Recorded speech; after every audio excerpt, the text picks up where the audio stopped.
வணக்கம் வாசகர்களே. கதையோடு கதைக்கலாம் வாங்க. நான் உங்கள் சுபாஷினி. காமெடி கலந்த காதல் கதைகள் கேட்கவும் ரசிக்கவும் சேனலை சப்ஸ்கிரைப் செய்யுங்க.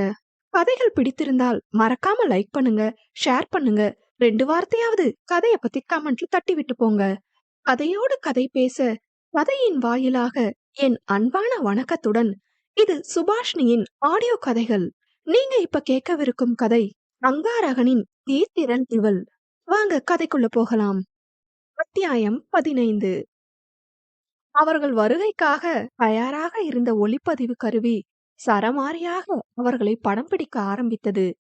இதுபோல் பல கேமராக்களை பார்த்திருந்ததால் சாதாரணமாக அவர்களுக்காக போடப்பட்டிருந்த இருக்கையில் அமர்ந்தனர். எதிரே அமர்ந்திருந்த பத்திரிகையாளரில் ஒருவன், ஸ்டார்ட் பண்ணலாமா சார் என்று லிங்கத்திடம் கேட்டார். ஸ்டார்ட் பண்ணலாம் என்று கம்பீரமாக சொன்னவர் ஆதிராவை பார்த்தார். அவளோ தான் எதற்கும் தயார் என்று பத்திரிகையாளர்களை நேராக பார்த்து அமர்ந்திருந்தாள். விகர்ணனிடம் மைக்கை நீட்டிய ஒருவர், ஆதிரா மேம்க்கும் உங்க பிரதருக்கும் இருக்கும் அஃபேர் தெரிஞ்சுதான் நடக்க இருந்த என்கேஜ்மெண்ட்ட கால் ஆஃப் பண்ணீங்களா என நேராக விஷயத்திற்கு வந்தார். அங்கிருந்த ஆடவர்கள் மூவருக்கும் சுள்ளென்று கோபம் வந்தது. அதற்கு மாறாக அலட்சியமாக கேள்வி கேட்டவனை ஒரு பார்வை பார்த்தவள் விகர்ணன் என்ன சொல்ல போகிறான் என்று பார்த்தாள். உண்மை என்னன்னு தெரியாம நீங்களே கதை கட்டாதீங்க. என்ன உண்மைன்னு சொல்லதானே நாங்க உங்களை கூப்பிட்டுருக்கோம். இந்த மாதிரி தேவையில்லாத கேள்விகளை கேட்காம ரெஸ்பான்சிபிளா கேளுங்க ப்ளீஸ். அவர் கேட்ட விதம் வேணா தப்பா இருக்கலாம். ஆனா இன்னைக்கு சோசியல் மீடியால வைரல் ஆகிட்டு இருக்க நியூஸுக்கும் இந்த என்கேஜ்மெண்ட் கால் ஆஃபுக்கும் ஏதோ ஒரு லிங்க் இருக்குன்னு நினைக்கிறேன் என்று ஒருத்தன் அழுத்தமாக கேட்டான். இவனுங்களுக்கு இன்னும் 1 மாசத்துக்கு நம்ம கண்டென்ட் தான். உண்மையை சொன்னா கூட நம்பாம இவனுங்களே ஒரு கதையை ரெடி பண்ணி ஓட்டுவானுங்க போல என்று மனதில் நினைத்த அகர்ணன், உங்க எல்லாரோட கேள்விக்கும் நான் பதில் சொன்னா சரியா இருக்கும்னு நினைக்கிறேன் என்றவன் ஆதிராவை பார்க்க அவளோ அவனை மட்டும் தான் பார்த்திருந்தாள். நான் அகர்ணன் லிங்கம்.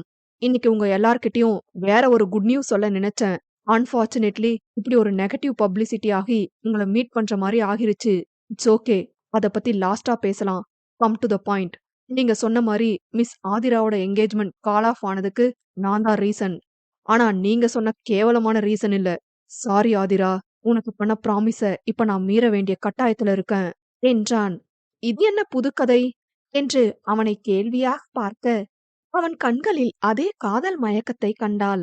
அவள் அவனிடம் ஏமாற காரணமாக இருந்த அந்த கண்கள், அவளிடம் மட்டுமே காட்டிய அந்த காதல் முகம் மீண்டும் மீண்டும் அவன் வலையில் விழுக, அவள் ஒன்றும் ஏமாளி இல்லை என்றாலும் அவளை அப்படியே வாரி சுருட்டும் பேராழி போன்ற அவன் காந்த பார்வையில் சில நொடி கட்டுண்டிருந்தவள் சுதாரித்து அவனிடமிருந்து பார்வையை திருப்பினாள்.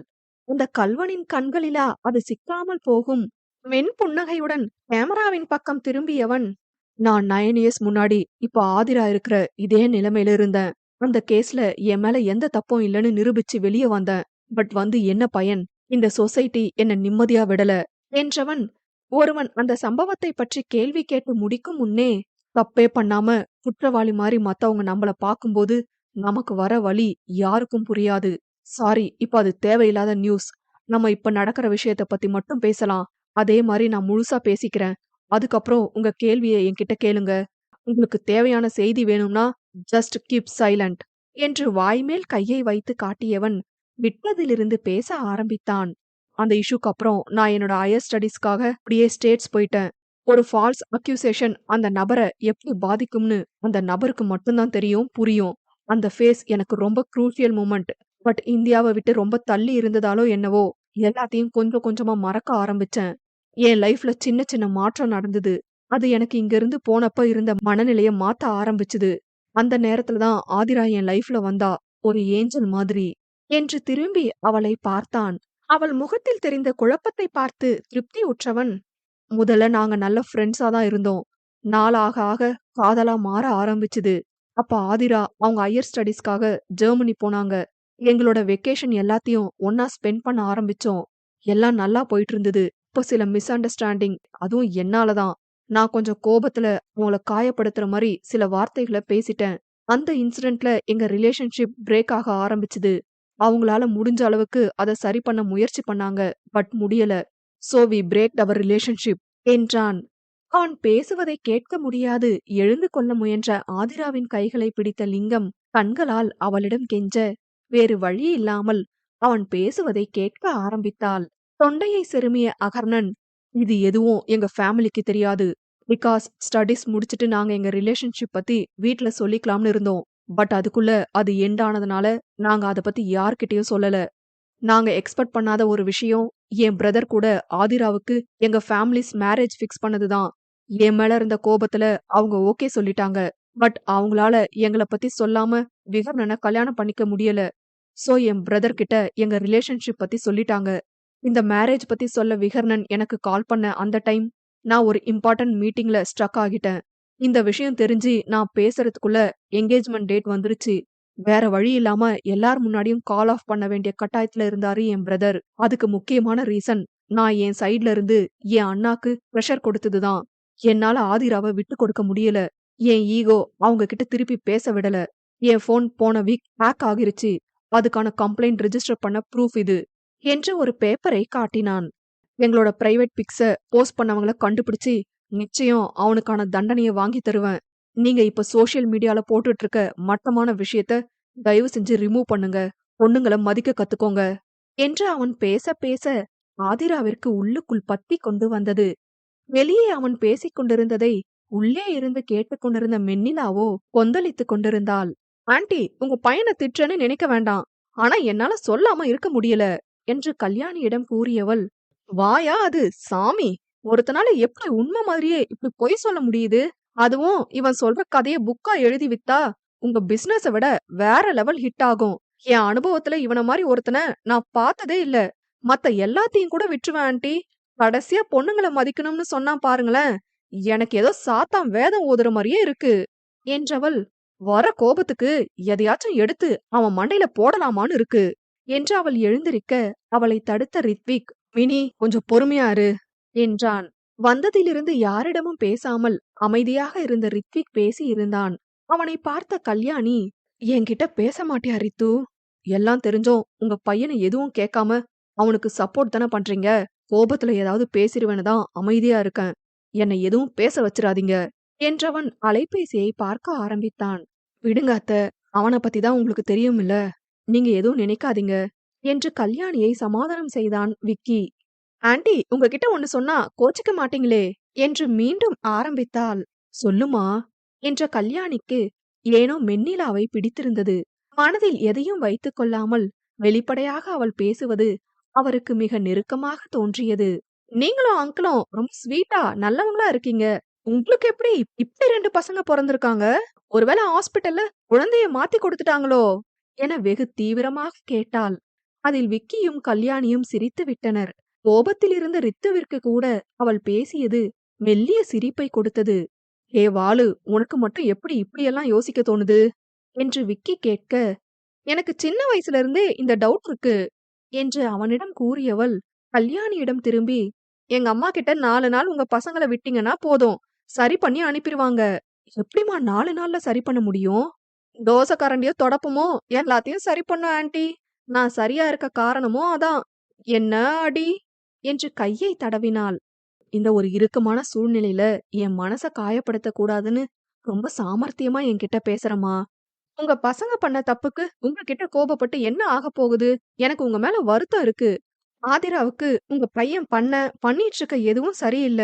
முடிஞ்சா அவளை இனியாச்சும் டிஸ்டர்ப் பண்ணாம இருக்க சொல்லுங்க ஆண்டி.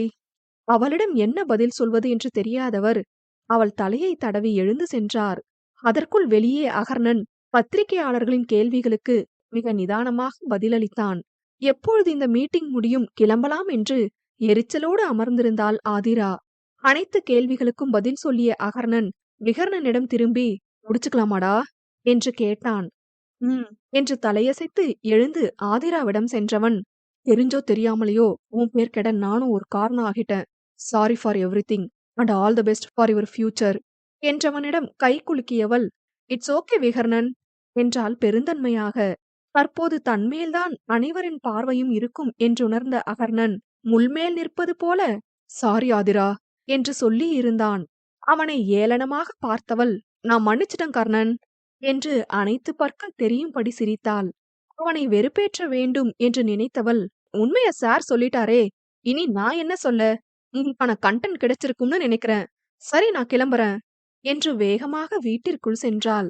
அவள் சென்றதும் அகர்ணனிடம் மைக்கை நீட்டிய ஒருவர், கடைசியா ஏதோ குட் நியூஸ் சொல்றதா சொன்னீங்க சார் என்று அவனுக்கு நினைவூட்டினார். சாரி கைஸ், சொல்ல மறந்துட்டேன். ஏவி குரூப்ஸ்க்கு கீழே வர சில பிரான்ச்சை டேக் ஓவர் பண்ண போறேன். அதுக்கான அஃபிஷியல் அனௌன்ஸ்மெண்ட் கூடிய சீக்கிரம் வரும்.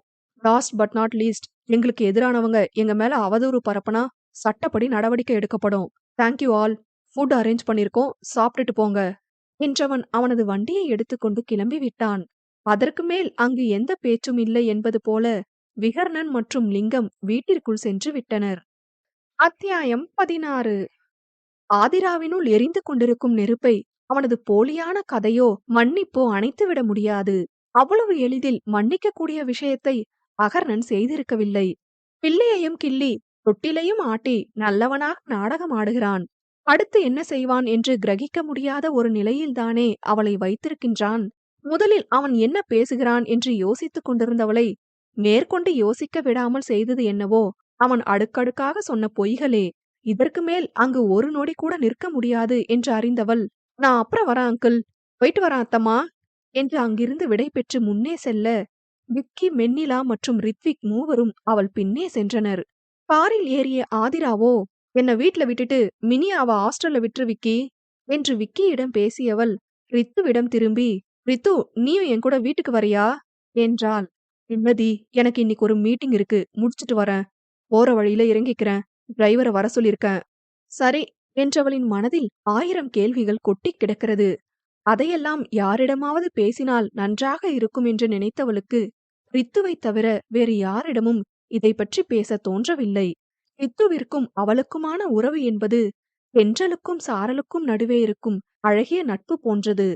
ஆதிராவின் இந்த அழுத்தம், கம்பீரம் எல்லாம் ரித்துவிடமிருந்து வந்ததுதான். உடனே இந்த மாற்றம் நடந்ததா என்று கேட்டால் கட்டாயம் இல்லை. வருடங்கள் ஓட ஓட அவளிடம் ஏற்பட்ட மாற்றங்களே எல்லாம். சொல்லிக் கொடுத்து வரவில்லை, அவளுக்கே மறந்து போன அந்த கடந்த கால வடுவால் சிறுக சிறுக அவளிடம் வந்த மாற்றம். இதையெல்லாம் மனதில் அசை போட்டுக் கொண்டிருந்த ரித்து அவன் இறங்க வேண்டிய இடம் வந்ததும் அனைவரிடமும் விடை பெற்று கிளம்பினான். ரித்து இறங்கியதும் கண்களை மூடிய ஆதிராவிற்கோ எதிலிருந்தோ தப்பித்த உணர்வு. அதிகாலை நேரமே எழுந்திருந்தவளுக்கு களைப்பாக இருக்க அப்படியே உறங்கி போனாள். வீடு வந்ததும் விக்கி அவளை எழுப்பினான். பாதி தூக்கத்தில் அவனிடமும் மென்னிலாவிடமும் சொல்லிவிட்டு உள்ளே சென்றவள் நேராக அவள் அறைக்கு சென்று உறங்கிவிட்டாள். அதே சமயம் ஏதோ புயல் அடித்து ஓய்ந்தது போல பேரமைதி அந்த வீட்டில். லிங்கத்தின் பார்வை விகர்ணனை துளைக்க, பா, எனக்கு எதுவும் தெரியாது, உங்கள மாதிரிதான் நானும் என்றவன் ஒரு நொடி யோசித்து, ஆகி கிட்ட பேசுங்கப்பா, அவனோட காயம் ஆறாம அப்படியே ரணமா இருக்கு.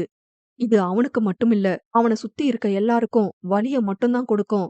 ஆதிரா மேல இருக்க கோபம் இந்த சொசைட்டியால வந்ததுதான். அவன் எல்லாத்தையும் ஃபேஸ் பண்ண ஆரம்பிச்சிட்டான். இனி எல்லாம் சரியாகும்னு நம்பிக்கை இருக்கு. ஆனா என்ன தப்பு ஆனாலும் அவனோட கோபம் ஆதிரா பக்கம்தான் போகும். இதுக்கு மேல அவளை காயப்படுத்துறது எனக்கு சரியா படல. அவனை அன்னைக்கு நான் நம்பி இருக்கணும், என்னோட தப்புதான் என்றவர் கண்களிலிருந்து கண்ணீர் விழுந்தது. விகர்ணன் மற்றும் கல்யாணிக்கு அத்தனை அதிர்ச்சி. எப்போதும் கலங்காத நபர் இன்று உடைந்து அழுவதை பார்த்து, ஏங்க என்று லிங்கத்தின் கையை பிடித்த கல்யாணி, அன்னைக்கு இருந்த சூழ்நிலையில உங்க இடத்துல நான் இருந்தாலும் அப்படிதான் நடந்திருப்பேன். அவனை நீங்க அக்யூஸ் பண்ணலையே, என்ன நடந்துச்சுன்னு தானே கேட்டீங்க. ஒரு அப்பாவா என்ன நடந்ததுன்னு தெரிஞ்சுக்க நினைச்சீங்க. அது எப்படி அவனை நம்பாம போனதா அர்த்தமாகும் என்று அவருக்காக பேசியவர், அகே சீக்கிரம் சரியாகிடுவாங்க, நீங்களே இப்படி உடைஞ்சு போனா எப்படி? அந்த பொண்ணு முகத்தை பார்க்க முடியல கல்யாணி. என்னதான் வெளியில அவ்வளவு தைரியமா காட்டிக்கிட்டாலும் உள்ளுக்குள்ள அந்த பொண்ணுக்கும் வலி இருக்கதானே செய்யும். நமக்கு ஒரு பொண்ணு இருந்தா இப்படி பாத்துட்டு இருப்போமா? என்னால ராம் சீதாவை ஃபேஸ் பண்ண முடியல. நீங்க சொல்றது எல்லாமே புரியுது. ஆனா அகி விஷயத்தை எடுத்தோம் கவுத்தோம்னு எதுவும் பண்ணிடாதீங்க. இன்னொரு தடவை என் பையன் என்னை விட்டு போறத தாங்கிக்கிற சக்தி எனக்கு இல்ல என்று அழுகையோடு அவர் அறைக்கு சென்று விட்டார். செல்லும் கல்யாணியை பார்த்த விகர்ணன், அப்பா, ரொம்ப எமோஷனலா எந்த விஷயத்தையும் முடிவெடுக்க வேண்டாம். இப்ப பிரச்சனை முடிஞ்சிருச்சு. இனி இந்த மாதிரி எதுவும் நடக்காம பாத்துக்கலாம். நீங்க கொஞ்சம் ரெஸ்ட் எடுங்கப்பா, நான் கொஞ்சம் வெளியே போயிட்டு வரேன் என்றவன் மகிழுந்துவை எடுத்துக்கொண்டு கிளம்பி விட்டான். வீட்டிலிருந்து கிளம்பிய விகர்ணன் நேராக அலுவலகத்திற்கு சென்றுவிட்டு வந்த வேலையை பார்க்க ஆரம்பித்தான். அவனிடம் வந்த அவனது காரியதரசி, சார், சீதா குரூப்ல இருந்து நம்ம ப்ராஜெக்ட்ல நியூவா ஆட் பண்ணிருக்க எம்ப்ளாயி லிஸ்ட் நீங்க சைன் போட்டுட்டீங்கன்னா மெயில் பண்ணிருவேன் என்று ஃபைலை கொடுத்தான். அதை எடுத்து பார்த்தவனுக்கு இரண்டாவதாக இருந்த மென்னிலாவின் பெயர் கண்ணில் சிக்கியது. அது அவனுக்கு ஒரு சுவாரஸ்யத்தை கொடுத்தது. தன்னிடமிருந்து தப்பி ஓடியவள் தானாகவே இப்போது வசமாக சிக்கியிருக்கிறாள் என்று மனதோடு சிரித்துக் கொண்டான். அதற்கு மேல் அவளைப் பற்றி யோசிக்க முடியாத அளவிற்கு அவனுக்கு வேலை வந்துவிட, எப்படியும் தன்னிடம்தானே அவள் வரவேண்டும் என்ற மமதையில் அவளை விடுத்து அவனது வேலையை பார்க்க ஆரம்பித்தான். அனைத்து வேலையையும் முடித்து மணியை பார்க்க அதுவோ 7 நெருங்கி இருந்தது. அலைபேசியை எடுத்து கல்யாணிக்கு அழைத்தான். ஹலோ மா, அகி வந்துட்டானா? இன்னும் இல்லப்பா, ஃபோன் பண்ணாலும் எடுக்க மாட்டேங்கிறான். அவன் எங்க இருப்பான்னு எனக்கு தெரியும். நாங்க வர லேட் ஆகும். நீங்களும் அப்பாவும் சாப்பிட்டுட்டு தூங்குங்க. அவனை பார்த்ததும் எனக்கு ஃபோன் பண்ணுப்பா. சரிம்மா, நான் வைக்கிறேன் என்றவன் அகர்ணனை காண சென்றான். காரை நிறுத்திவிட்டு இறங்கியவன் அங்கே நின்றிருந்த அகர்ணனின் வண்டியை பார்த்ததும் கல்யாணிக்கு அழைத்து அகர்ணனை பார்த்து விட்டதாக கூறினான். மேலும் அவன் நன்கு தூங்கிக் கொண்டிருப்பதால் நாளை காலை வீட்டிற்கு வருகிறோம் என்ற அலைபேசியை வைத்தவன் மென் சிரிப்புடன் உள்ளே சென்றான். அங்கு அவனை வரவேற்றது என்னவோ காலியான மதுபான கோப்பைகளே. ஆரம்பிச்சிட்டானா என்று வாய்விட்டு புலம்பியவன் நேராக படுக்கை அறைக்கு செல்ல, தலைகீழாக படுத்திருந்தான் அகர்ணன். வாங்க மரியாதைக்குரிய ஆதிராவின் வக்கீல் அவர்களே, அதுவும் காசு வாங்காம வக்காலத்து வாங்கும் நல்ல மனசு உங்களுக்கு என்றவனின் குரலில் ஏகத்துக்கும் நக்கல் இருந்தது. அவனது பேச்சு சிரிப்பை வரவழைத்தாலும் முகத்தில் காட்டவில்லை. பின் அதற்கும் பேசுவான் என்று தெரியுமல்லவா விகர்ணனிற்கு. இது என்ன முதல் தடவையா என்ன? அவனை தவிர்த்து வேறு யார் சார்பாக பேசினாலும் இப்படிதான் சிரிப்பிள்ளையாக சண்டையிடுவான். எல்லாம் தெரிந்தும் இன்று அவனிடம் ஆதிராவிற்காக பேசியிருந்தான் விகர்ணன். இல்லையே, என் பேர்ல சீதா குரூப்ஸ் எழுதி வைக்கிறேன்னு சொன்னான். அதான் அவளுக்காக பேசின என்று அவனை வம்பிழுக்க, பட்டென்று எழுந்து அமர்ந்தவன், சாப்பிட்டுட்டு இருக்க சாக்லேட்டையே ஒரு கடி கொடுக்க மாட்டா. அவளா உனக்கு அவளோட கம்பெனியை எழுதி வைக்கிறேன்னு சொன்னா என்று அத்தனை போதையிலும் அவளை வறுத்தெடுத்தான் அகர்ணன். அதில் வாய்விட்டு சிரித்த விகர்ணன், உனக்கு இப்ப என்ன கோபம்? நான் ஆதிராக்காக பேசினதா, இல்ல உன் மனசு ஆதிராக்காக யோசிக்கிறதா என்று சரியாக கணித்து விட தடுமாறினான் அகர்ணன். நான் தானே குடிச்சிருக்கேன், நீ ஏன் உளர்ற? நான் சரியாதான் கேட்டிருக்கேன். நீ முதல்ல நான் கேட்ட கேள்விக்கு பதில் சொல்லாகி. அப்படியெல்லாம் ஒன்னும் இல்ல, எனக்கு உன் மேலதான் கோபம் என்று அவனை பார்க்காமல் கூறினான். எங்க என் முகத்தை பார்த்து சொல்லு, என் மேலதான் கோபம்னு என்று அவன் முகத்தை திருப்ப, அவன் மடியில் தலையை மாற்றியவன், எதுவும் என்கிட்ட கேட்காத வினு என்று கண்களை மூடினான். அவனையே பார்த்திருந்த விகர்ணன் எதுவும் பேசாமல் அவன் தலையை கோத ஆரம்பித்தான். கண்களை மூடியிருந்த அகர்ணனுக்கு ஆதிராவின் நினைப்புதான். ஏண்டி என்னை இப்படி மாத்துன? உன்னை எனக்கு எவ்வளவு பிடிக்கும்னு உனக்கு தெரியாதா? எல்லாத்தையும் எப்படி உன்னால மறக்க முடிஞ்சுது? அதுவும் என்ன எப்படி உன்னால அப்படி சொல்ல முடிஞ்சுது என்று வருந்தியவனின் எண்ணம் பின்னோக்கி சென்றது.